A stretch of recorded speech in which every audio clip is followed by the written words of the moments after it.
Good morning. पिछले videos में हमने राजपूतों की उत्पत्ति के विषय में चर्चा की थी। आज हम राठौड़ों के विषय में अध्ययन करेंगे। राठौड़ राजवंश। राजस्थान का पश्चिमोत्तर भाग प्राचीन काल में मरु प्रदेश कहलाता था, जो कालांतर में मारवाड़ कहलाया।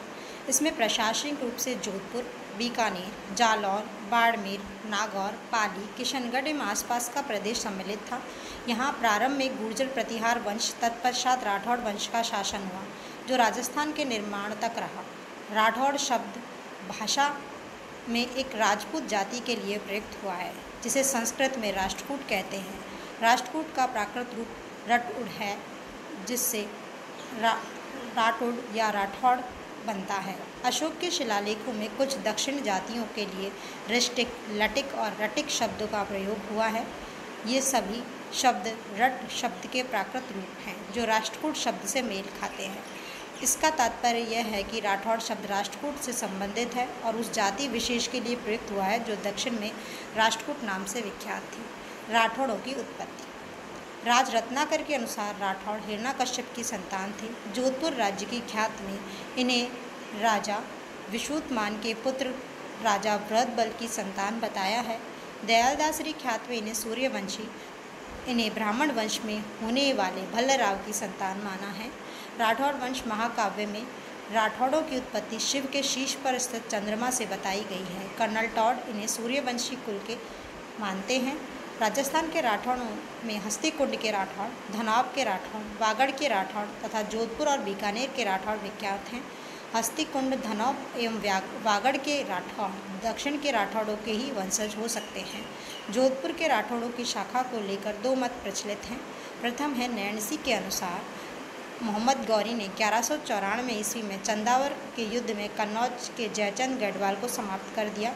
तब कुछ वर्षों बाद जयचंद के पौत्र सिंहा ने पाली के आसपास 13वीं सदी में मारवाड़ के राठौड़ वंश की स्थापना की। इस मत का समर्थन जोधपुर राज्य की ख्यात पृथ्वीराज रासो, कर्नल टॉड एवं दयाल दास की ख्यात करते हैं।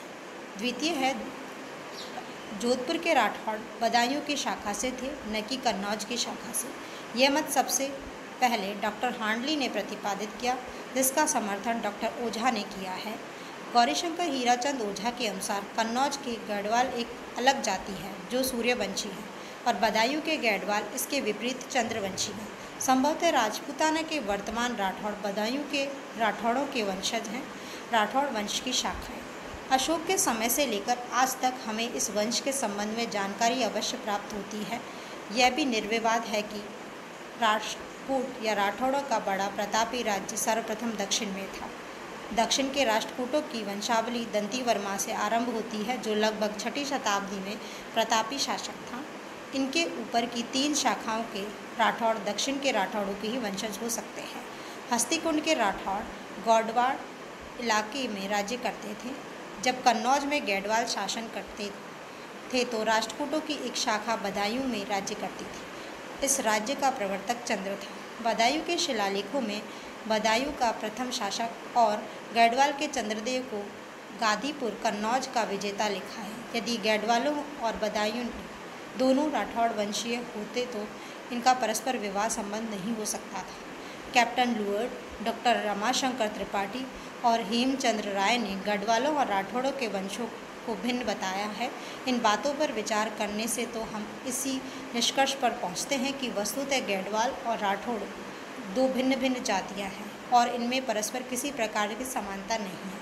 पंडित रेऊ भी मारवाड़ के राठौड़ों को कन्नौज के मानते हैं और इन्हें जयचंद्र के वंशज बताते हैं। डॉक्टर माथुर एक नया मत स्थिर करते हैं कि बदायूं के राठौड़ राष्ट्रकूट कन्नौज से बदायूं गए और दक्षिण राष्ट्रकूटों का 1200 ईस्वी के लगभग कन्नौज पर शासन रहा। कन्नौज से राठौड़ों की एक शाखा बदायूं गई और दूसरी शाखा मारवाड़ आई।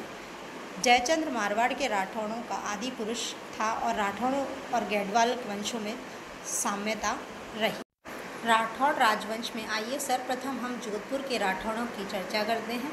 जोधपुर के राठौड़ों का मूल पुरुष सिंहा था, जो बदायूं के राठौड़ों का वंशधर, कन्नौज के गढ़वाल वंश का अथवा हथुंडी के राष्ट्रकूटों की शाखा से संबंधित कोई व्यक्ति था। बीठू गांव पाली के देवल अभिलेख के अनुसार राव सिंहा कुंवर सेतराम का पुत्र था और उसकी सोलंकी वंश की पार्वती नामक रानी थी। उसने पाली के आसपास राठौड़ वंश की स्थापना की। उसके पुत्र आसनाथ ने मुंडोज गांव में अपनी शक्ति का संगठन किया। राव सिंह की मृत्यु 1273 ईस्वी में तब हुई जब वह मुसलमानों के विरुद्ध पाली प्रदेश की रक्षा कर रहा था। सिंह तथा पालीवाल ब्राह्मणों व मुस्लिम आक्रांताओं के मध्य लड़े गए इस युद्ध में 1 लाख स्त्री पुरुष मारे गए या घायल हुए। इस कारण इस युद्ध को मारवाड़ के इतिहास में लाख जमर कहा जाता है। राव चुंडा, यह राव सिंह के वंशज बीरमदेव का पुत्र था। राव चुंडा बड़ा प्रतापी शासक हुआ। इंदा परिहार ने मंडौर यवन मुसलमानों से छीनकर राव चुंडा को दहेज में दिया। राव चुंडा ने मंडौर को राठौड़ों की राजधानी बनाया। उसने अपने राज्य का विस्तार नाडौल, डीडवाना, नागौर आदि क्षेत्र तक कर लिया। राव चुंडा के पश्चात राव रणमल 1427 से 1438 ईस्वी तक शासक रहे। चुंडा का ज्येष्ठ पुत्र होते हुए भी रणमल को कान्हा के पक्ष में अपना राज्याधिकार छोड़ना पड़ा था, परंतु वह स्वभाव से महत्वाकांक्षी था। मारवाड़ में जोजावर की जागीर से वह संतुष्ट न था। कुछ समय वहाँ रहकर वह मेवाड़ में महाराणा लाखा की सेवा में चला गया। वहाँ उसने अपनी बहन हंसाबाई का विवाह राणा लाखा से इस शर्त पर किया कि उससे उत्पन्न पुत्र ही मेवाड़ का उत्तराधिकारी होगा। कुछ समय बाद जब उसने अपनी बहन हंसाबाई का विवाह लाखा के साथ कर दिया तो उसके मेवाड़ की राजनीति में प्रभाव बढ़ने के आसार बन गए। 1421 ईस्वी में लाखा की मृत्यु हो गई और उसका पुत्र मेवाड़ की गद्दी पर बैठा। उसके अल्पवयस्क होने के कारण मेवाड़ के राज्य का सारा प्रबंध मोकल का ज्येष्ठ भ्राता चुंडा देखता था, परंतु हंसाबाई को चुंडा पर संदेह होने लगा, जिससे चुंडा मांडू के सुल्तान होशंग के पास चला गया। इस घटना के बाद मेवाड़ के सभी कामों की देखरेख रणमल ही करने लगा। अब वह मेवाड़ का सर्वेसर्वा बन गया। कुछ समय पश्चात रणमल ने मेवाड़ की सेना लेकर मंडौर पर आक्रमण किया। सन 1426 ईस्वी में उसे अपने अधिकार में ले लिया। महाराणा लाखा के बाद उसके पुत्र मुगल तथा उनके बाद महाराणा कुंभा के अल्पवयस्क काल तक मेवाड़ शासन की देखरेख रणमल के हाथों में रही। अधिकार के आवेश में राघव देव जैसे योग्य व्यक्ति की हत्या करवाकर रणमल ने अपने पराभव को निकट बुला लिया था। इसी समय में रणमल के विरुद्ध भी षड्यंत्र रचा गया, जिसके फलस्वरूप 1438 ईस्वी में उसकी हत्या कर दी। राव जोधा 1453 से 1489 ईस्वी, यह राव रणमल का पुत्र था। राव रणमल के पश्चात राव जोधा मारवाड़ का शासक बना। जोधा ने अपनी पुत्री का विवाह राणा कुंभा से किया। 1438 ईस्वी में जब चित्तौड़ में रणमल की हत्या हुई तो उसका पुत्र जोधा अपने साथियों के साथ मारवाड़ की ओर भागा। वह मारवाड़ के किनारे वाले गांव काहुनी में जा पहुंचा। यहां से आगे बढ़कर उसने चौकड़ी के थाने पर हमला किया। क्रमशः भाटी बनवीर, बीसल देव, रावल दूदा आदि राणा के सहयोगी भी पराजित होते गए। जोधा की शक्ति बढ़ती गई। इधर से उसने हंसाबाई के प्रभाव से राणा के वैमनस्य को भी कम करवाया। 1453 ईस्वी में उसने मंडौर पर धावा बोल दिया, जिससे उसकी विजय हुई। वीर विनोद और बांकीदास के अनुसार सोजत उसने अपने बड़े भाई के सुपुर्द किया। मेड़ता में उसने पुत्र वीर सिंह को रखा। छापर द्रोणपुर बोदा के हाथ सौंपा। उसने अपने अधिक उत्साही पुत्र बीका को कांधल और नापा के सहयोग से बीकानेर की ओर बढ़ने के लिए प्रेरित किया। नैण सिंह, बांकीदास, दयालदास के अनुसार उसने अपने राज्य की शक्ति को संगठित करने के लिए राव जोधा ने अपने वृहत राज्य की नई राजधानी जोधपुर में 1459 ईस्वी में स्थापित की। नई राजधानी को सुरक्षित रखने के लिए चिड़िया टूक पहाड़ी पर नया दुर्ग भी बनवाया, जिसे मेहरानगढ़ और मयूरध्वजगढ़ के नाम से भी जाना जाता है। इन कार्यों से निश्चिंत होने पर उसने काशी, गया और प्रयाग की भी यात्रा की। बहलोल लोदी के सारंग खान नामक अधिकारी को परास्त कर उसने अपनी प्रतिष्ठा बढ़ा ली थी। लगभग 50 वर्ष के लंबे शासन के अनुभव के बाद जोधा की मृत्यु 1489 ईस्वी में हुई। डॉक्टर ओझा राव जोधा को ही जोधपुर का पहला प्रतापी शासक बताते हैं। जोधा के उत्तराधिकारी।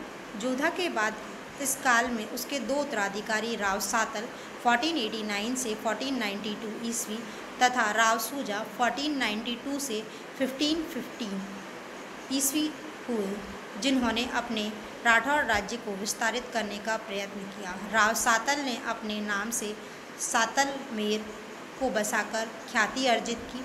1490 ईस्वी में अजमेर के हाकिम मल्लू खां ने राव सातल के भाई वर सिंह को अजमेर आमंत्रित किया और वहां छल से उसे बंदी बना लिया। राव सातल ने शीघ्र ही शत्रु का मुकाबला पीपाड़ के पास जाकर किया, जिसमें मल्लू खां को मैदान छोड़कर भागना पड़ा। राव सातल बहुत अधिक घायल हुआ। 13 मार्च 1492 ईस्वी में उसकी मृत्यु हो गई।